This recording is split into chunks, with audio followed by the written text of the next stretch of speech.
গত 14 মার্চ হোলির দিনে ছিল বছরের প্রথম চন্দ্রগ্রহণ, কিন্তু তা দেখা যায়নি ভারত থেকে। এবার হতে চলেছে সূর্যগ্রহণ। এটি 2025 সালের প্রথম সূর্যগ্রহণ হবে এবং এটিও দৃশ্যমান হবে না ভারত থেকে। প্রসঙ্গত, এই বছর দুইটি সূর্যগ্রহণ হওয়ার কথা, প্রথমটি 29 মার্চ এবং দ্বিতীয়টি 21 সেপ্টেম্বর। এবারের গ্রহণ আংশিক। ভারতীয় সময় অনুযায়ী শনিবার দুপুর 2টা 20 মিনিটে গ্রহণ শুরু হবে, শেষ হবে 6টা 13 মিনিটে, কিন্তু গ্রহণ চূড়ান্ত পর্বে পৌঁছাবে 4টা 17 মিনিটে। ভারত থেকে না দেখা গেলেও এশিয়া, আফ্রিকা, ইউরোপ, উত্তর আমেরিকা, দক্ষিণ আমেরিকা, আটলান্টিক এবং উত্তর মহাসাগর থেকে তা দেখা যাবে। প্রসঙ্গত, সূর্য, চাঁদ ও পৃথিবী একই সরলরেখায় চলে এলে চাঁদ যদি সূর্যের আলো পৃথিবীতে পৌঁছাতে বাধা দেয় তখনই সূর্যগ্রহণ হয়। যদি সূর্যের আলো সম্পূর্ণ বাধাপ্রাপ্ত হয় তাহলে পূর্ণগ্রাস গ্রহণ হয়, অন্যথায় হয় আংশিক সূর্যগ্রহণ। এবারের গ্রহণ আংশিক। উল্লেখ্য, এই বছর 4টি গ্রহণ হওয়ার কথা। এর মধ্যে মার্চে একটি চন্দ্রগ্রহণ এবং একটি সূর্যগ্রহণ। আবার 7 সেপ্টেম্বর হবে চন্দ্রগ্রহণ এবং 21 সেপ্টেম্বর সূর্যের বলয়গ্রাস।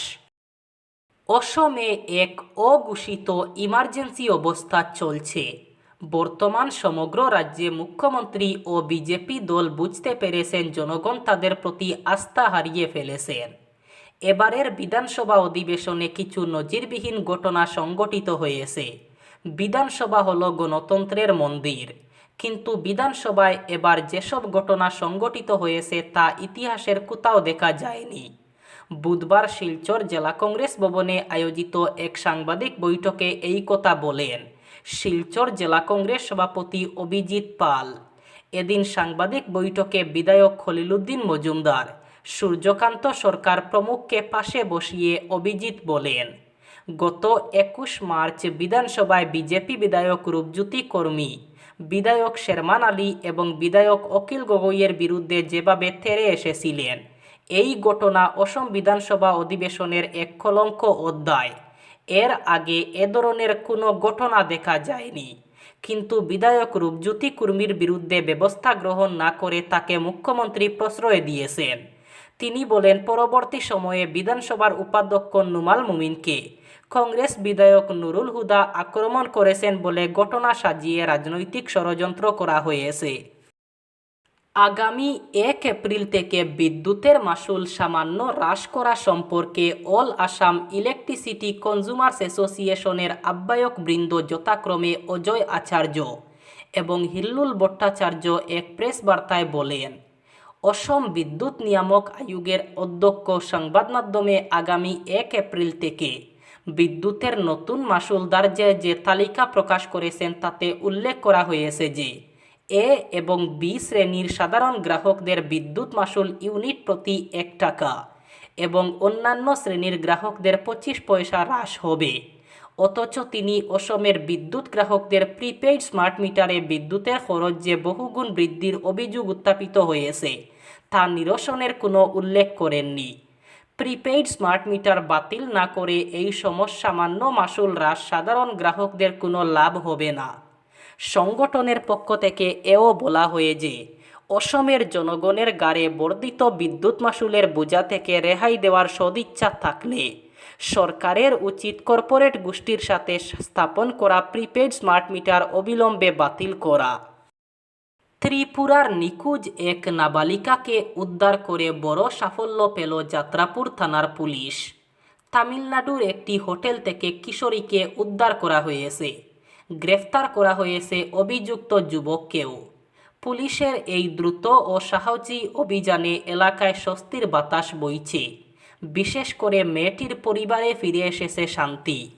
যাত্রাপুর থানার ওসি সুব্রত দেবনাথ জানান, চলতি বছরের 10 তারিখ কাটলিয়া দ্বাদশ শ্রেণীর বিদ্যালয়ের পরীক্ষা দিতে গিয়ে দক্ষিণ পাহাড়পুর গ্রাম পঞ্চায়েতের মাচিমা গ্রামের এক নাবালিকা নিখোঁজ হয়ে যায়।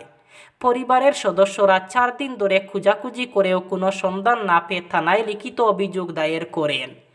অভিযোগের পরই পুলিশ তৎপর হয়ে ওঠে। রাজ্যের বিভিন্ন থানায় বার্তা পাঠানো হয়। শুরু হয় কঠোর অনুসন্ধান। নাবালিকার মোবাইল ট্র্যাকিং করে জানা যায় সে তামিলনাড়ুর একটি হোটেলে রয়েছে, তার সঙ্গে রয়েছে এক যুবকও। সঙ্গে সঙ্গে ওসি সুব্রত দেবনাথ ও সাব ইন্সপেক্টর শুভঙ্কর সাহার নেতৃত্বে একটি বিশেষ দল গঠন করা হয় এবং স্থানীয় পুলিশের সহযোগিতায় অভিযান চালিয়ে মেয়েটিকে উদ্ধার করা হয়।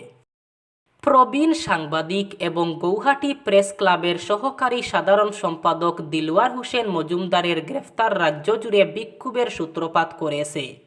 সারা রাজ্যের সাংবাদিকরা প্রতিবাদ করছেন। সাংবাদিকরা অবিলম্বে প্রবীণ সাংবাদিকের মুক্তির দাবি জানিয়ে আসছেন। বুধবার গৌহাটিতে সাংবাদিকরা তীব্র প্রতিবাদ জানান। এই সময় জ্যেষ্ঠ সাংবাদিক এবং সাংবাদিকরা উপস্থিত ছিলেন। দিলওয়ার হোসেন মজুমদারের অবিলম্বে মুক্তির দাবিতে শত শত প্রবীণ সাংবাদিক গৌহাটি প্রেস ক্লাবের সামনে বিক্ষোভ প্রদর্শন করেন।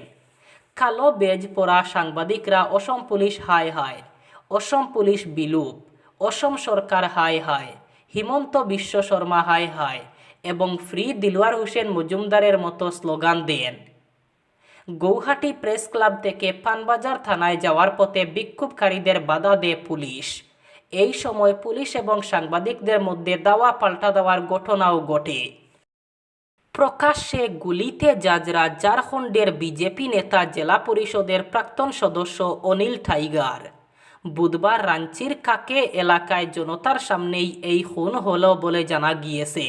গ্রেফতার করা হয়েছে আততায়ীকে।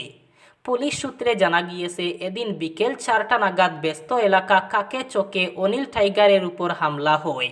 বীরের মধ্যে বিজেপি নেতাকে তাড়া করে গুলি চালায় দুষ্কৃতী।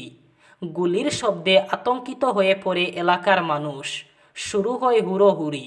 খবর পেয়ে ঘটনাস্থলে পৌঁছায় পুলিশ। তারাই আহত অনিলকে উদ্ধার করে স্থানীয় হাসপাতালে ভর্তি করেন। যদিও চিকিৎসকরা জানান ইতিমধ্যে মৃত্যু হয়েছে বিজেপি নেতার। তদন্তে নামার কিছু পরেই বারাটে খুনিকে গ্রেফতার করেছে পুলিশ। যদিও এখনো পর্যন্ত স্পষ্ট নয় ঠিক কী কারণে খুন করা হলো অনিল টাইগারকে। অভিযুক্তকে জিজ্ঞাসাবাদ করে খুনের কারণ জানার চেষ্টা করছেন তদন্তকারীরা। এদিকে প্রকাশ্যে নেতাকে গুলি করার ঘটনায় আতঙ্কিত জনতা এলাকার আইনশৃঙ্খলা রক্ষকদের দুষছেন। দ্রুত এই ঘটনার বিচারের দাবি জানিয়েছেন তারা।